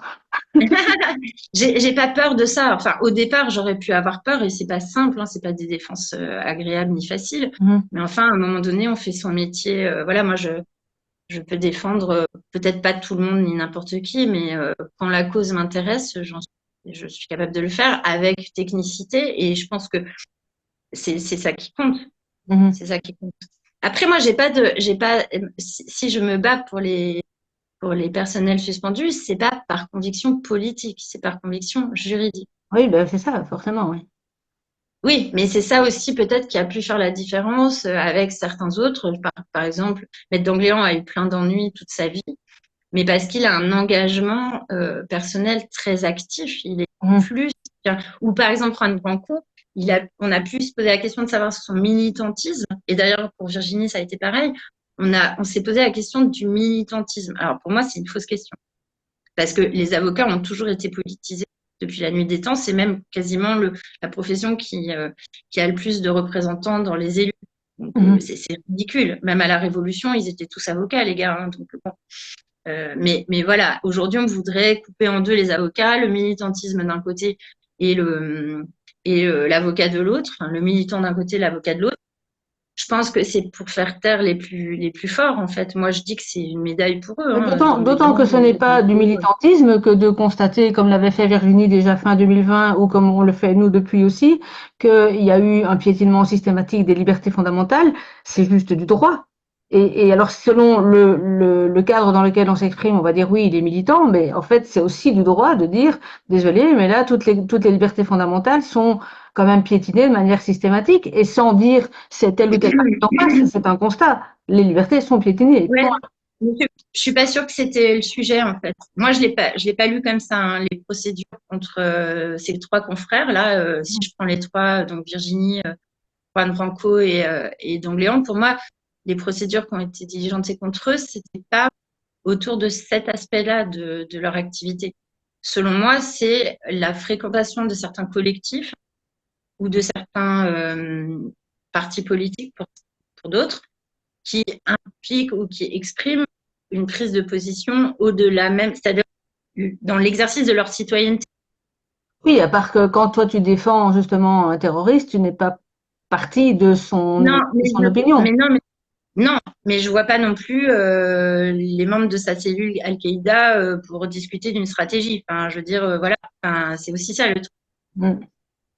C'est que demain, par exemple, moi, la question s'est posée dans les collectifs de défense des soignants suspendus. Quand on est en Zoom avec 200 ou 300 personnels suspendus et qu'on discute comme ça de ce qu'on va faire stratégiquement, etc., est-ce qu'on est encore avocat? Est-ce qu'on ne l'est plus? Quand on Si tu reçoit saisis des dossiers, pour moi, tu le fais dans le cadre de ta mission d'avocat. mais j'avais pas forcément 500 personnes ou j'avais pas forcément 200 clients dans le Zoom. Non, il suffit que tu en aies un pour moi.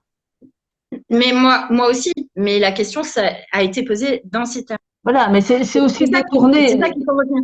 Mais je leur donne pas raison. J'essaie Ah ouais, d'expliquer. oui, tout à fait. Mais je veux dire par Après, là que c'est aussi une façon pour, on va dire, les pouvoirs publics de manière globale, de détourner le fait que l'avocat a le droit de défendre son client et que les actes qu'il pose pour défendre son client ne sont pas en soi des actes politiques. mais on est d'accord. Mais par exemple, si on va prendre d'autres trucs, quand vous avez une association de défense de n'importe quoi, un anticorps, un avocat juif avocat sans frontières, etc., Transparency ou que sais-je, est-ce que l'avocat est toujours avocat quand il est président d'une association? Est-ce qu'il l'est plus? Toutes ces Ah, alors là, problématiques-là. oui, président de l'association, c'est autre chose, ça on est d'accord. Oui, Maintenant, moi je te parlais oui, mais quand d'avocat qui défend un dossier, enfin qui assume un dossier, qui éventuellement s'exprime sur ce dossier dans le cadre d'une réunion d'une association, pour reprendre le même exemple. Pour moi, là, il intervient comme avocat parce qu'il se positionne sur les stratégies de défense qu'il veut engager. pour moi, ça ne fait aucun doute. Et Pour on peut moi, pas ça ne lui fait reprocher aucun doute. ça Pour moi, voilà. ça va au-delà même. Moi, ce que j'ai dit et ce que j'ai toujours dit, c'est qu'un avocat n'est pas avocat de 8 heures à 16 heures. Un avocat, c'est avocat tout le temps. Quand on va et on le sait toutes les deux, quand on va dans un dîner, vous dites vous êtes avocat, dans les 3 minutes, il y a quelqu'un qui Ah, j'ai vous une petite demande une question justement. consultation. Voilà, j'ai un problème avec mon propriétaire, mon mari, mon D'accord. main, nanana. C'est-à-dire qu'on est avocat 24 heures sur 24. Mais quand on est dans un bar et que quelqu'un vous dit ah j'ai un problème avec mon employeur, qu'est-ce que t'en penses? On est avocat parce qu'on va donner un conseil juridique à ce moment-là. Mm. C'est pas parce qu'on n'a pas signé une convention d'honoraires, c'est pas parce qu'on n'a pas une lettre de désignation qu'on n'exerce pas son métier. Moi, c'est mon point de vue. C'est-à-dire on est toujours avocat. On est avocat 24 heures sur 24. Maintenant, c'est pas moi qui ai posé la question parce que la question pour moi ne se pose pas. Mais les pouvoirs publics et l'ordre, parce que c'est ça qui compte, c'est quand même les deux autorités de poursuite. Ces deux autorités de poursuite veulent poser la question. Juan Branco s'est positionné, d'ailleurs, il a eu raison. Et c'est lui qui a gagné en l'état. C'est lui qui a gagné cette bataille entre lui et le bâtonnier à l'époque, quand il a eu tous ses ennuis, en disant je suis pas avocat quand ça vous arrange et militant quand ça vous arrange pas. Ça n'existe pas. Cette distinction n'existe pas. Le bâtonnier à l'époque a plié la queue. Il a admis qu'il avait fait n'importe quoi.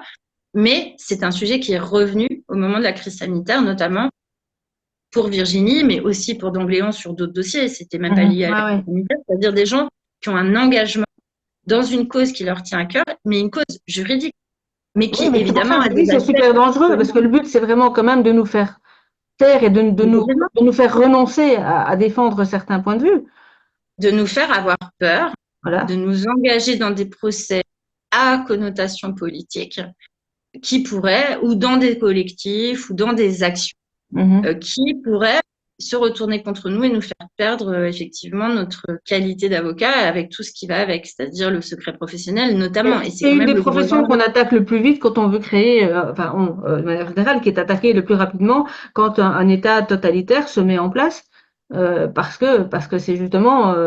C'est le rempart. Voilà, exactement. C'est le rempart et c'est quand même aussi les tribunaux restent une tribune d'expression malgré tout, donc à double titre. Le rempart qu'on constitue contre les attaques aux libertés notamment, mais aussi aux individus, et le fait qu'on a une parole plutôt libre en audience qui nous permet de recadrer même politiquement les choses, fait que ça fait deux bons motifs pour nous attaquer. Et un des moyens pour nous attaquer et nous affaiblir, c'est le secret professionnel. Et on a vu ce que Dupond-Moretti voudrait en faire. C'est assez drôle quand on voit l'usage qu'il en faisait. Tu peux le résumer peut-être pour les auditeurs? Pardon? Tu peux le résumer, ça, les ambitions de notre ministre ex-avocat qui était avocat? En gros, lui, il voudrait dire que en dehors de la défense strictement pénale, il n'y aurait pas de secret professionnel. Enfin, en gros, ça serait son interprétation des faits. Enfin, de la nouvelle loi sur notamment les perquisitions dans les cabinets d'avocats. Donc, ça veut dire tout ce qui est conseil, c'est pas couvert. Tout ce qui est défense autre que pénale, c'est pas couvert. Et puis, la défense pénale, il faudrait qu'elle se formalise d'une manière très particulière. Enfin, c'est hallucinant. C'est hallucinant. Alors que par ailleurs, il l'a plaidé pour Sarkozy dans l'affaire des fadettes, etc. Enfin, et pour lui-même. Non, c'est hallucinant. Mais c'est un point de vigilance qu'on doit avoir. C'est-à-dire que là, pour une fois, j'ai vu que le Conseil national des barreaux se bougeait un peu et réagissait, et c'est pas plus mal.